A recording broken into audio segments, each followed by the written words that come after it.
What would you do if someone knocked on your door and told you that your house no longer belonged to you? Ethan Carter had spent years dreaming of a place where he and his 7-year-old son, Caleb, could finally have peace.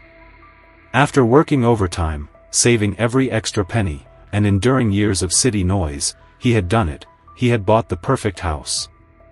A spacious 3-bedroom in a quiet suburban neighborhood, complete with a big backyard where Caleb could run free. It was supposed to be their fresh start. For the first few days, it felt like a dream. The neighbors seemed polite, offering distant nods as Ethan unloaded moving boxes. The street had a calm, almost old-fashioned charm to it. Lawns were neatly trimmed, mailboxes lined up in perfect symmetry, and the air smelled of fresh-cut grass.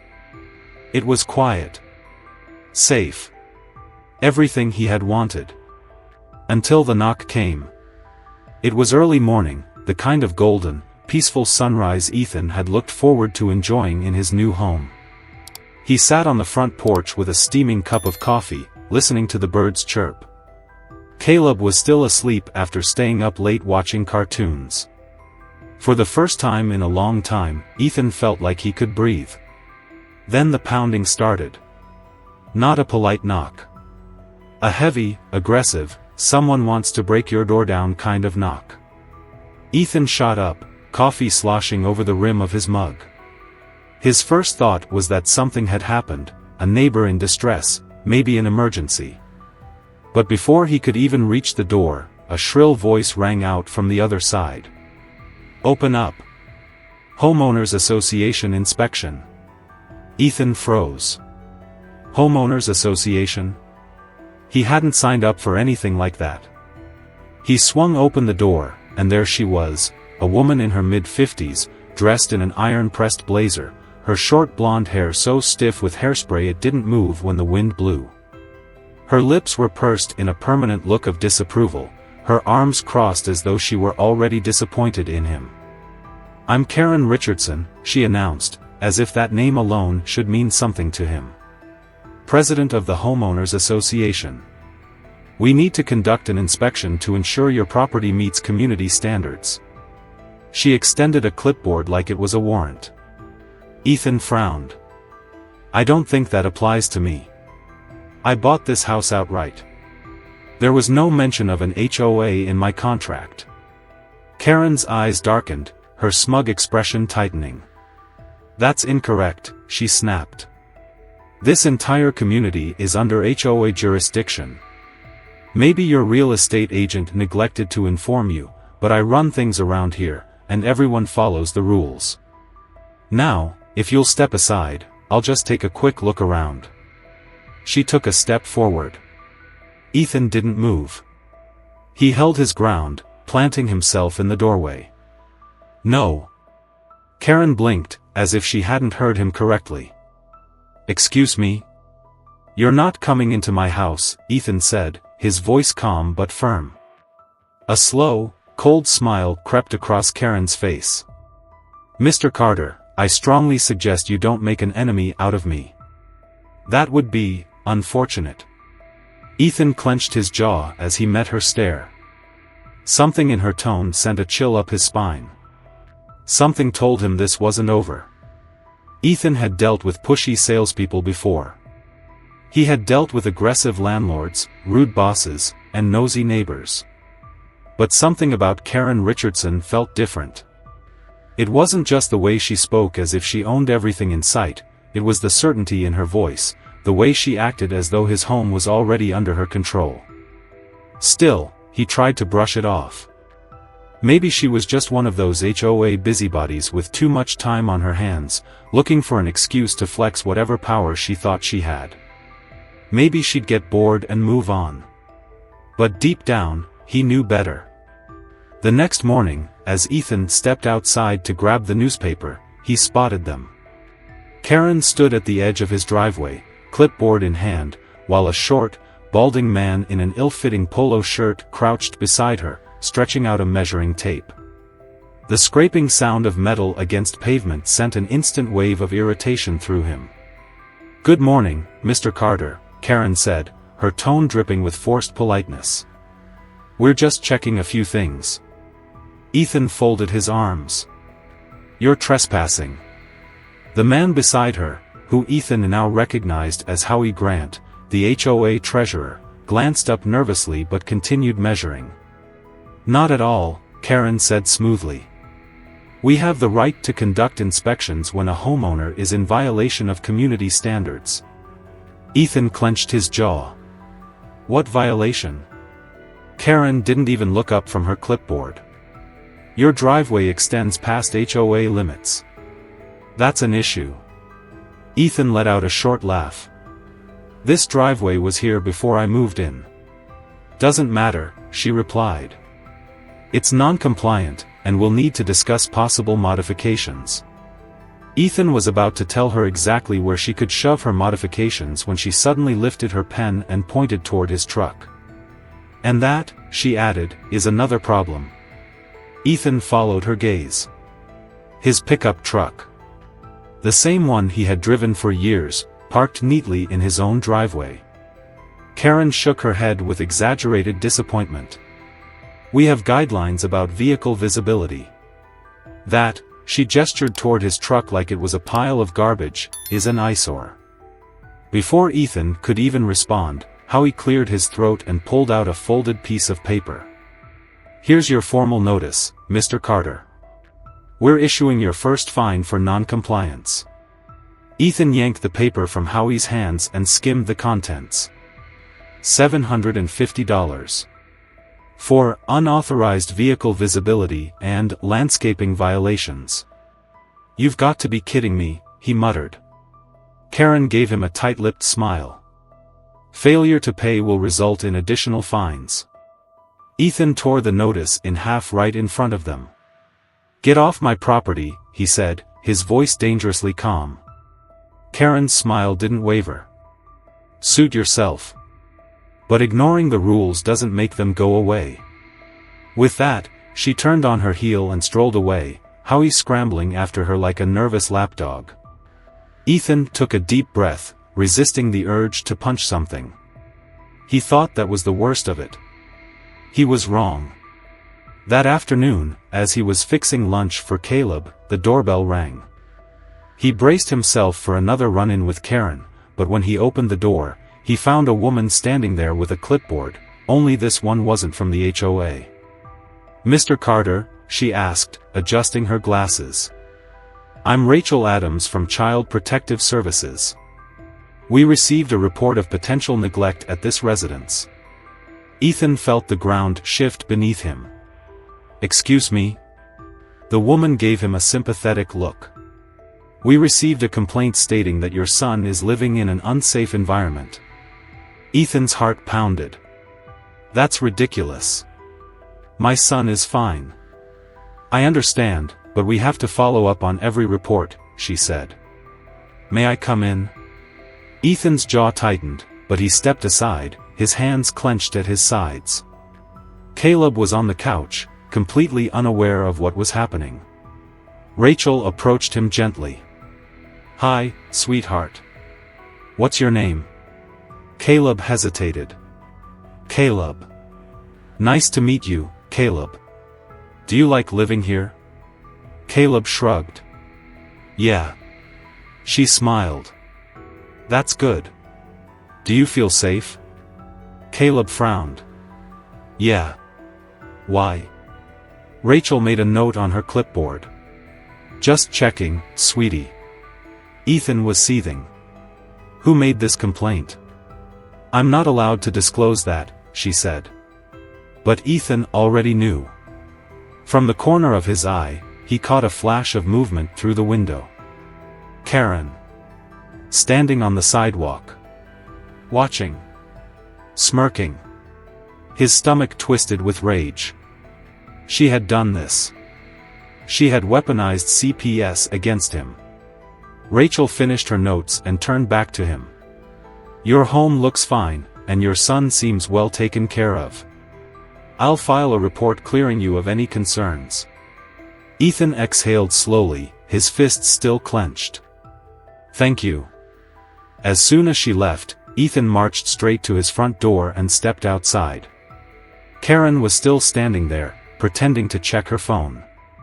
Ethan walked right up to her. "You're sick," he hissed. She glanced up, feigning innocence. "Excuse me? Don't play dumb. You called CPS." Karen gasped, clutching her chest like she was offended. "Now, why would I do such a thing?" Ethan took a step closer, lowering his voice. "If you ever come after my son again, I promise you'll regret it." Karen's lips curled into a slow, triumphant smile. "Careful, Mr. Carter. That sounds like a threat." Ethan didn't blink. "No. It's a warning." Karen tilted her head, as if considering his words. Then, with a final smirk, she turned and walked away. Ethan watched her go, his blood boiling. This wasn't just about fines or HOA rules anymore. Karen had made it personal. And she had no idea what she had just started. Ethan barely slept that night. Every time he closed his eyes, he saw Karen's smug smile, heard her sickeningly sweet voice dripping with fake innocence. She had crossed a line that no rational person would dare to cross. She had come after his son. And if she was willing to weaponize Child Protective Services against him, what else was she capable of? The next morning, he forced himself to shake off the anger and focus on getting Caleb ready for school. He made breakfast, packed his son's lunch, and sent him off with a reassuring hug. But as soon as the school bus pulled away, Ethan's phone buzzed. He glanced at the screen, expecting another HOA message. Instead, it was a call from his boss. "Ethan, we need to talk," came the clipped voice on the other end. A knot tightened in Ethan's stomach. He stepped inside and closed the door. "What's going on?" His boss sighed. "We received a concerning complaint about you. Someone claiming to be from a neighborhood safety committee contacted HR, saying you've been exhibiting aggressive behavior and harassing families in your community."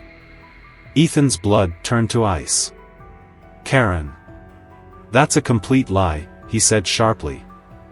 "I figured it was something like that," his boss admitted. "But this wasn't just one complaint. We got 3 separate reports, all saying the same thing. Corporate has to take this seriously. You know how this looks." Ethan's grip on his phone tightened. "This is a setup. I know exactly who's behind it. My neighbor, she runs a shady HOA, and she's been harassing me since I moved in. She even called CPS on me yesterday with a fake complaint." His boss let out a long breath. "Look, Ethan, I believe you. But HR doesn't care about neighbor disputes. They care about liability. If this escalates, corporate might start considering termination." Ethan's heart pounded. "So what am I supposed to do?" "For now, keep your head down. Don't engage. If we get another complaint, there's not much I can do to protect you." The call ended, leaving Ethan standing in his kitchen, fists clenched, heart hammering. Karen wasn't just trying to fine him into submission. She was trying to ruin his entire life. He had to fight back. That night, he sat outside, watching Karen's house from his porch, his mind racing. He needed proof.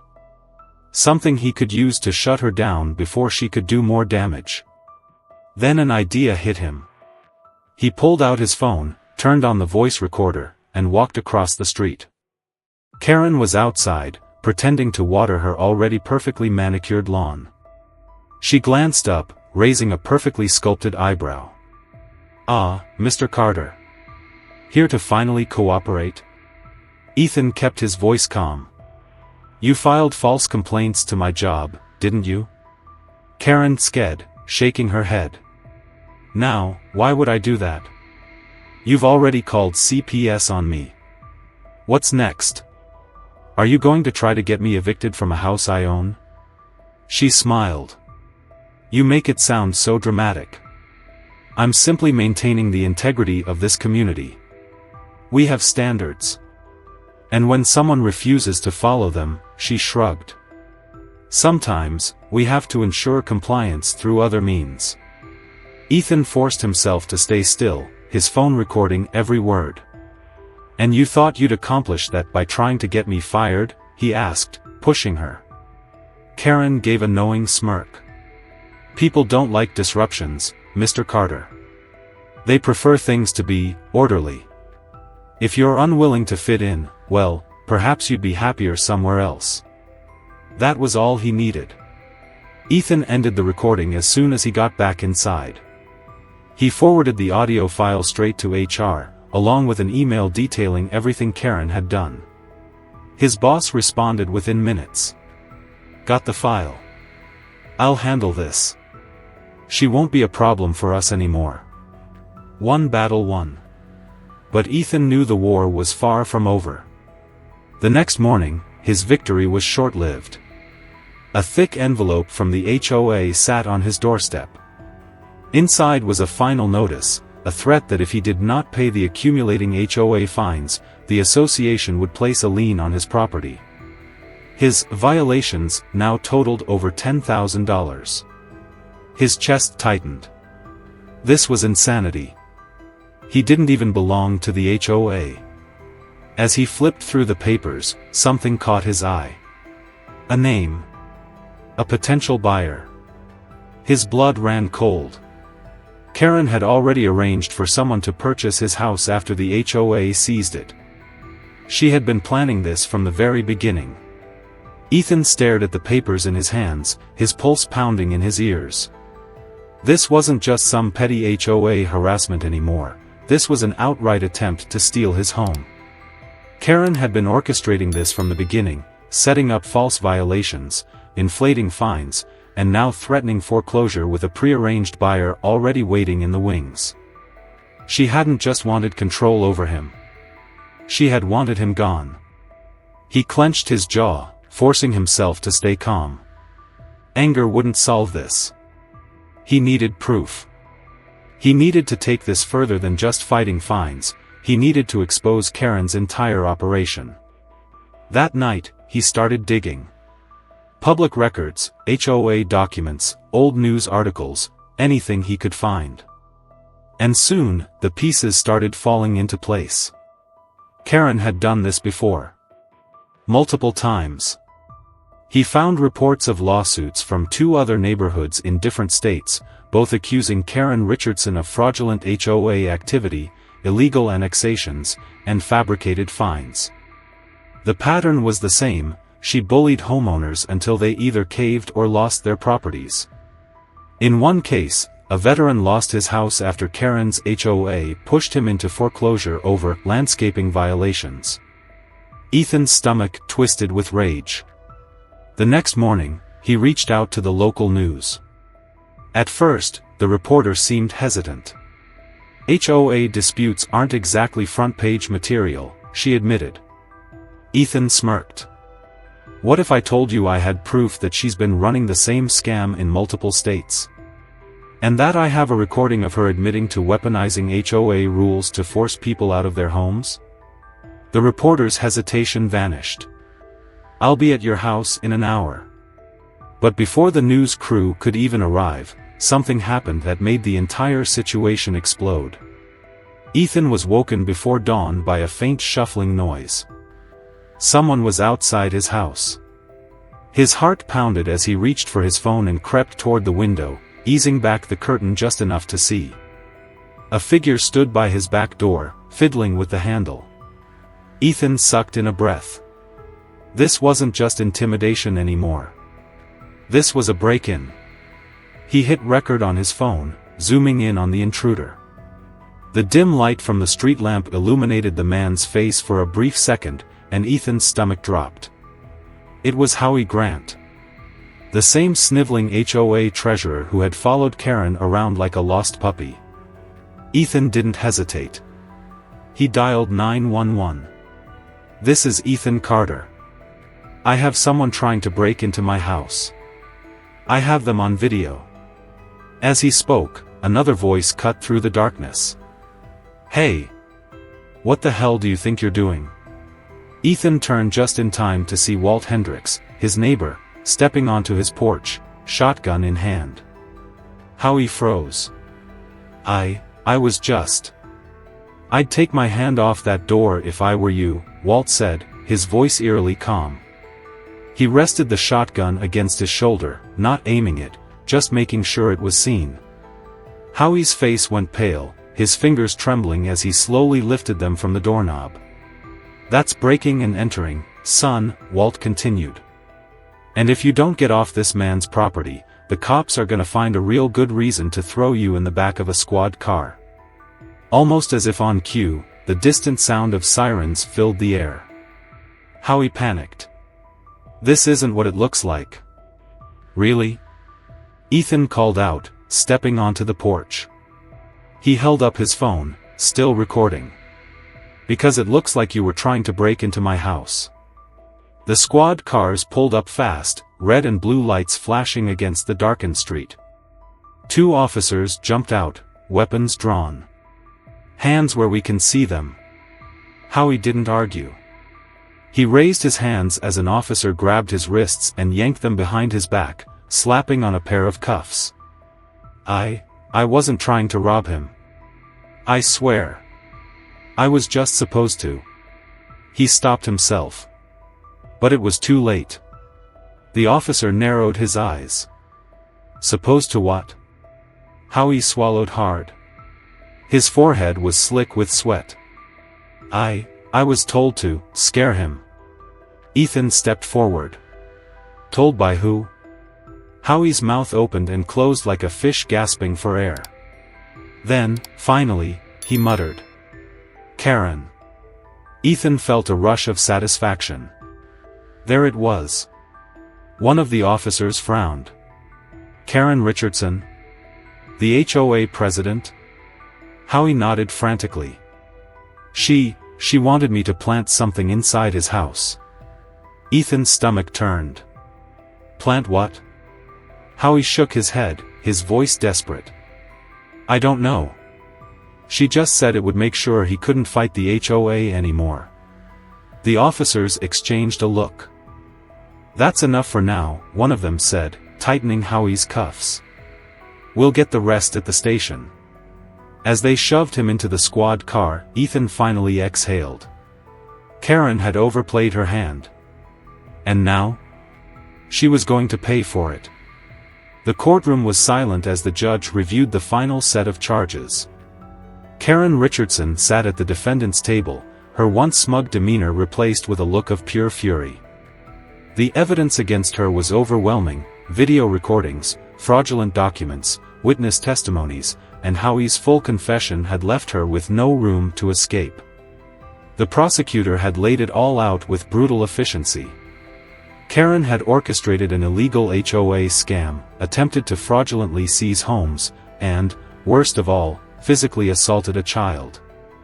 When the judge finally spoke, his tone was firm, leaving no room for argument. Karen Richardson, you have been found guilty on multiple counts, including assault, fraud, conspiracy to trespass, and harassment. Given the severity of your actions and the clear evidence of malicious intent, you are hereby sentenced to 2 years in state prison with mandatory anger management and fraud prevention courses. Gasps rippled through the courtroom. Karen shot up from her seat, her face contorted in rage. This is a mistake. I own that neighborhood. This man, he's a liar. This is a conspiracy against me. She turned to the judge, wild-eyed. You can't do this to me. I have connections. The judge barely glanced at her. Bailiff, remove the defendant. As the officers grabbed her arms, Karen kicked and screamed, her threats turning desperate. You'll regret this. All of you. Ethan watched, arms crossed, as they dragged her from the courtroom. A deep, satisfying relief settled in his chest. It wasn't just about him. Karen had done this to dozens of people. Now, she was finally being held accountable. In the weeks that followed, the entire fraudulent HOA collapsed. Other homeowners, emboldened by Karen's downfall, came forward with their own horror stories. Multiple lawsuits were filed, and the so-called board was dissolved entirely. Ethan's home was officially declared HOA free. The fake fines, the foreclosure threats, the intimidation, it was all over. One evening, as Ethan sat on his porch, watching Caleb play in the yard, he heard footsteps. He looked up to see Walt Hendricks, his old school neighbor, standing with his hands in his pockets. "You were right," Ethan said, taking a sip of his beer. "They wouldn't have stopped unless I ended it." Walt smirked. "Some people think power gives them the right to do whatever they want. The only way to stop M is to remind M that it doesn't." Ethan nodded, glancing at his home, the place he had fought so hard to keep. For the first time since moving in, he truly felt at home. But the thought lingered, how many more Karens were out there, pulling the same schemes, ruining people's lives just because they could? Have you ever felt powerless against an HOA or a Karen in your neighborhood?